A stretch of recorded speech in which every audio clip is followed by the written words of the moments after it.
Olá, pessoal! Sejam bem-vindos, bem-vindas a mais uma devocional Café com Deus Pai, do pastor Júnior Rostirola. Eu sou a Silvia e é um prazer tê-los aqui no canal. Sinta-se à vontade, sinta-se bem-vindo, que Deus abençoe grandemente esse dia 2 de fevereiro de 2024. E eu estou aqui dedicada com vocês, empenhada a ter essa devocional, essa conexão com Deus. E vamos para mais um dia de leitura, de meditação ao Senhor.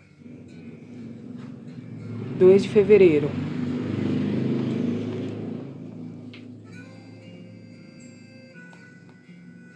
Sua decisão hoje determinará o que você viverá amanhã. Devocional 33 de 366. Leitura bíblica de Mateus 18. A palavra-chave de hoje é escolhido e as anotações que irei fazer. A palavra-chave de ontem foi sonhe.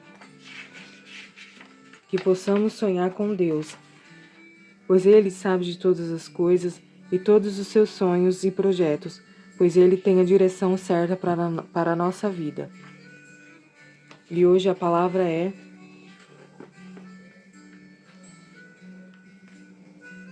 antes de nascer.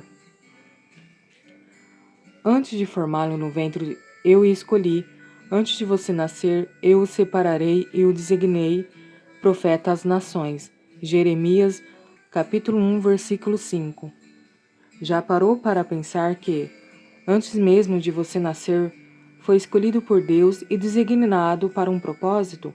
Pode ser difícil imaginar isso, porque muitas vezes nos sentimos perdidos, tentando dar significado à nossa vida de diversas maneiras. Durante essas tentativas, por vezes perdemos o rumo e nos distanciamos de nosso propósito original, dado pelo próprio Deus. Mas o fato é que os sonhos dele são maiores que os nossos. Entenda que, antes mesmo de você chegar ao ventre de sua mãe, Deus sonhou com você e Ele o planejou. Durante muito tempo fui órfão de pai vivo e por essa razão posso falar com propriedade que a vida pode até machucar, mas Deus é especialista em curar. Algo que aprendi na minha caminhada é que Deus quer transformar sua maior dor em seu maior testemunho. Hoje, entendo que muitas vezes é por meio das dificuldades que nos voltamos para o que realmente importa. Por isso oro para que Deus leve até você a compreensão total da vontade dele para a sua vida. Talvez você esteja passando por algumas lutas em que parece não ver saída. O que eu posso afirmar é que você não está só. Você foi planejado e designado por um Deus que tem os melhores planos ao seu respeito. Apenas persevere em buscá-lo e no tempo certo a solução virá. Saiba que você tem um Pai que o ama e sempre esteve com você nos bons e nos maus momentos, independentemente de suas escolhas ou do que você tenha vivido. O propósito dele não mudou e nunca mudará. Decida viver aquilo que Deus sonhou para você. Amém? Que palavra hoje, né? Que possamos estar em Deus e acreditar somente nele, nesses momentos que às vezes a gente acha que não há saída, né? Bom, pessoal, para você que está aí do outro lado, está gostando desse conteúdo, está falando ao seu coração e realmente está, compartilhe com as demais pessoas, se inscreva no canal e deixe o seu like e comente logo abaixo. Vamos lá para a leitura do Mateus 18. O maior no reino dos céus. Naquela hora, os discípulos se aproximaram de Jesus e perguntaram: quem é o maior no reino dos céus? Jesus, chamando uma criança, colocou no meio deles e disse: em verdade lhes digo, se vocês não se converterem e não se tornarem como crianças, de maneira nenhuma entrarão no reino dos céus. Portanto, aquele que se humilhar como essa criança, esse é o maior no reino dos céus.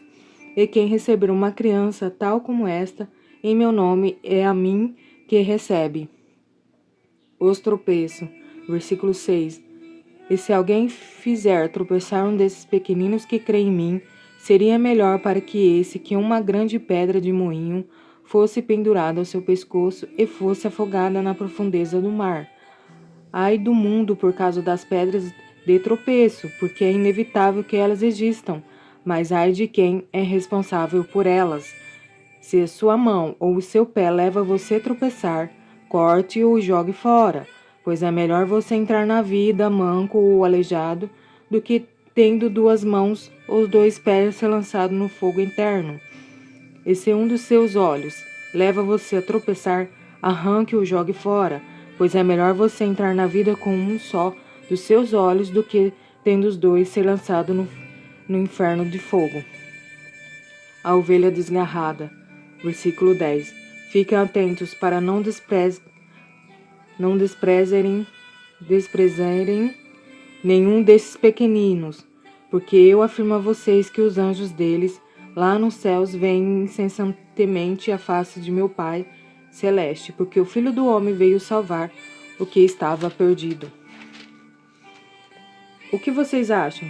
Se um homem tiver 100 ovelhas, e uma delas se desgarrar, não deixará ele nos montes as 99, indo procurar as que desgarrou? E se consegue encontrá-lo, em verdade lhes digo que ficará mais alegre por causa desta do que pelas 99 que não se desgarraram. Assim não é da vontade do Pai de vocês, que está nos céus, que se perca um só destes pequeninos. Como tratar o irmão que peca? Versículo 15. Se seu irmão pecar contra você, vá e repreende em particular. Se ele ouvir você, ganhou o seu irmão. Mas se não ouvir,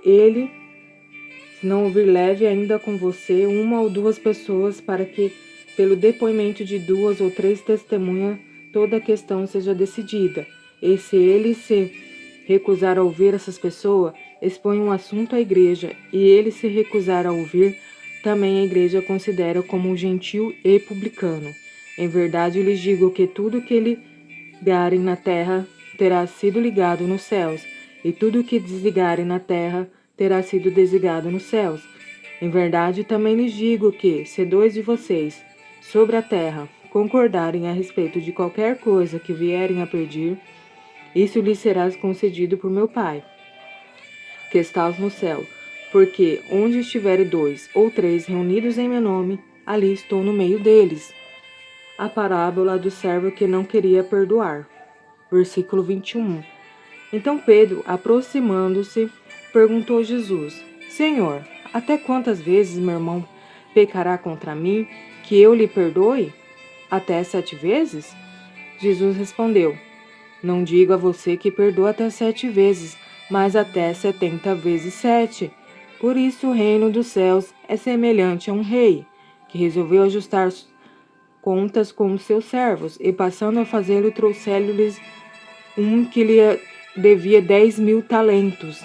Não tendo ele, porém, com que pagar, o senhor desse servo ordenou que fossem vendidos ele, a mulher, os filhos e tudo que possuía, e que assim a dívida fosse paga. Então o servo, caindo aos pés deles, implorava: Tenha paciência comigo, eu pagarei tudo ao senhor.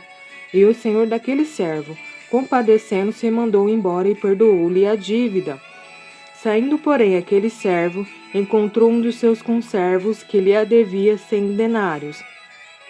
Agarrando-o, começou a sufocá-lo, dizendo: Paga-me o que você me deve. Então seu conservo, caindo aos pés dele, pediu: Tenha paciência comigo e pagarei tudo a você. Ele, porém, não quis. Pelo contrário, foi-o lançou na prisão até que saldasse a dívida. Vendo seus companheiros o que havia acontecido, ficaram muito tristes e foram relatar ao seu senhor tudo o que havia acontecido. Então o senhor, chamando aquele servo, lhes disse: Servo malvado, eu lhe perdoei aquela dívida toda, porque você me implorou. Será que você também não deveria ter compaixão do seu conservo, assim como eu tive compaixão de você? Indignando-se, o senhor entregou aquele servo aos carrascos, até que lhe pagasse toda a dívida. Assim também é meu Pai, que estás no céu. Fará com vocês, se do íntimo não perdoarem cada um ao seu irmão. Amém? Essa foi a devocional do dia 2 de fevereiro de 2024. Que Deus abençoe grandemente. Eu agradeço você estar aqui até o final comigo e nos veremos amanhã, sendo assim, se Deus permitir.